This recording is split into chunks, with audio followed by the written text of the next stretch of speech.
தமிழகத்தில் போலீசின் செயல்பாடுகள் சரியாக இல்லை என அதிமுக முன்னாள் அமைச்சர் செல்லூர் ராஜு செய்தியாளர் சந்திப்பில் தெரிவித்துள்ளார்.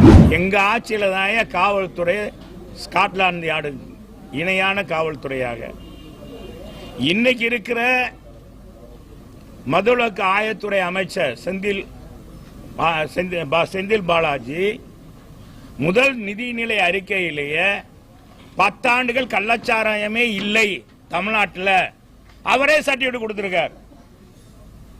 அவர் பேசல, அந்த இதுலயே இருக்கு, ரிக்கார்ட்லயே இருக்கு.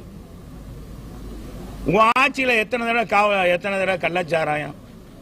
இன்னைக்கு பாத்தீங்கன்னா உயர் நீதிமன்றமே சிபிஐ விசாரிக்கணும்னு சொல்லிட்டான். இங்க இருக்க காவல்துறையெல்லாம் முக்காடு போட்டுட்டு போக. ஐயா, உங்க முன்னாலதான் இன்னைக்கு உயர் நீதிமன்றமே சொல்லிட்டாங்க, மாண்புமிகு நீதி அரசரே சொல்லிட்டாரு, இந்த விசாரணை சரியில்லை. கூப்பிடும் தூரத்தில் காவல்துறை இருக்கிறது, காவல் நிலையம் இருக்கு, எஸ்பி அலுவலகமே இருக்கு.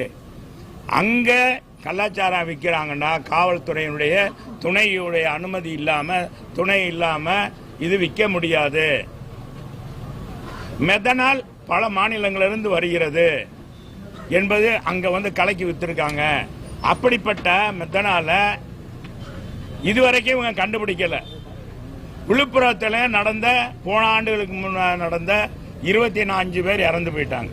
இதுல 69 பேர் இறந்திருக்காங்க.